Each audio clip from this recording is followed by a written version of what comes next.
In the spring of 1901, divers working off a tiny Greek island pulled a corroded lump of bronze out of the sea. It looked like nothing, a clump of rock and rotted metal, fused together by 2,000 years underwater. But sealed inside that ugly lump was a machine so advanced it should not have existed for another 1,500 years. It could predict the movements of the sun, the moon, and the planets. It could forecast eclipses years in advance. And it did all of this with intricate bronze gears, at a time when the rest of the world was still counting on its fingers. This is the story of the Antikythera Mechanism, Antikythera, the ancient computer that simply should not be possible. To understand it, we have to go back to a storm in the Aegean Sea. Picture a wooden cargo ship, sometime around the year 60 before Christ. Its hold is crammed with treasure, bronze statues, marble figures, glassware and jewelry. This was looted Greek art, being shipped west to decorate the villas of wealthy Romans. But the ship never reached Rome. Somewhere near the rocky island of Antikythera, between Crete and the mainland, it went down.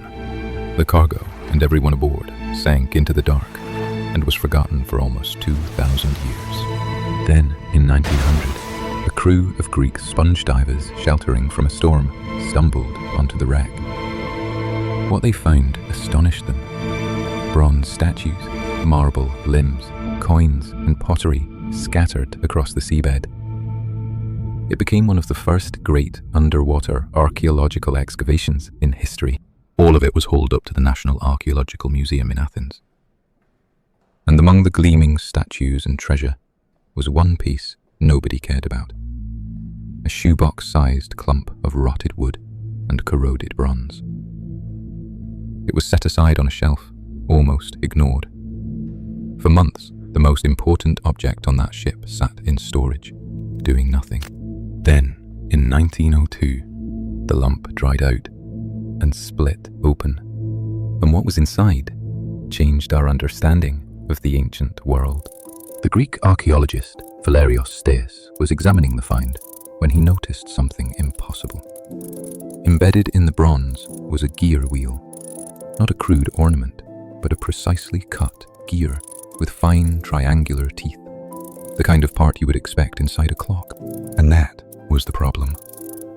Gears like this belonged to clockwork, to precision machinery, to a world that, according to every history book, was still more than 1,000 years in the future. Finding this here was like finding a smartphone in a medieval castle. It made no sense. Careful dating placed the device between 150 and 100 BC. About the size of a shoebox, it was originally housed in a wooden case, packed with more than 30 interlocking bronze gears. Today, only fragments survive, but those fragments were enough to rewrite history. But knowing how old it was only deepened the mystery.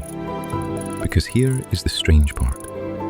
For the next 60 years, nobody could figure out what it actually did. The fragments were far too fragile and corroded to pry apart, and the answer was sealed inside, hidden behind 20 centuries of decay.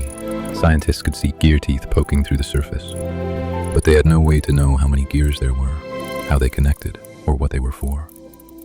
The machine guarded its secret. To solve it, researchers would need a technology the original makers could never have dreamed of. They decided to look straight through it, starting with X-rays, and later using high-resolution three-dimensional CT scanning. Teams of researchers peered inside the solid metal.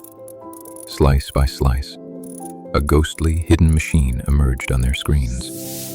Dozens of gears stacked in layers, meshing in ways no one expected from the ancient world. The scans revealed something else too. Thousands of tiny inscriptions, written in ancient Greek, were etched across the bronze plates. It was a user's manual, instructions telling the owner exactly what the dials meant and how to read them. And when researchers finally counted the teeth on every gear and worked out the ratios between them, the truth was staggering. This was not a clock. It was not a toy. It was a computer, a mechanical model of the entire known universe. Here is how it worked. You turned a small handle on the side, setting it to any date you liked. As you turned, the gears spun, and pointers swept across the dials on the front. They showed you the position of the sun, the moon, and the 5 planets the Greeks knew: Mercury, Venus, Mars, Jupiter, and Saturn. Exactly where they would sit in the sky. It went further still. The moon does not move across our sky at a constant speed. It speeds up and slows down. The mechanism reproduced that exact wobble using a brilliant pin and slot gear, where one wheel rides slightly off-center on another. It was a physical model of a theory developed by the great astronomer Hipparchus. And the back of the machine was even more astonishing.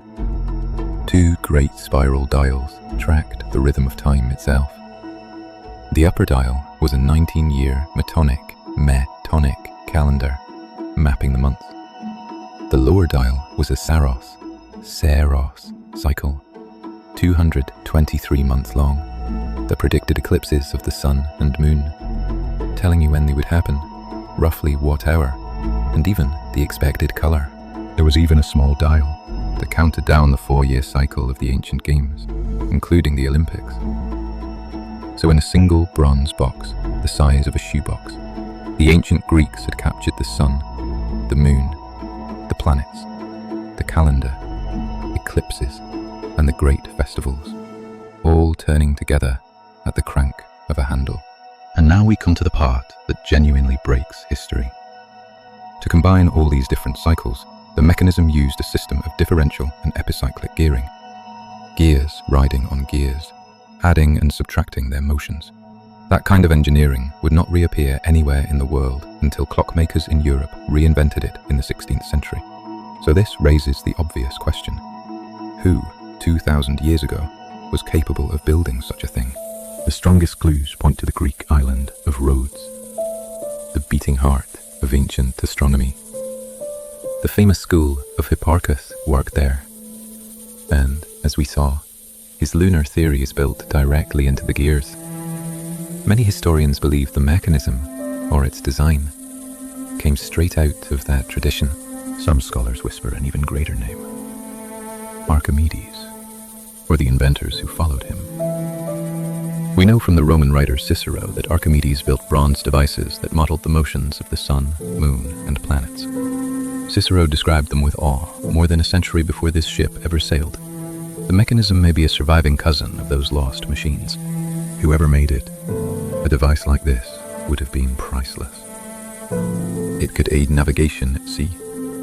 It could fix the dates of sacred festivals and games.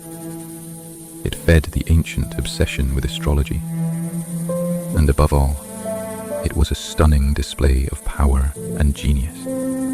The kind of object a king or a temple would treasure. And then, it all vanished. The brilliant Hellenistic world that produced it slid into war, conquest, and decline.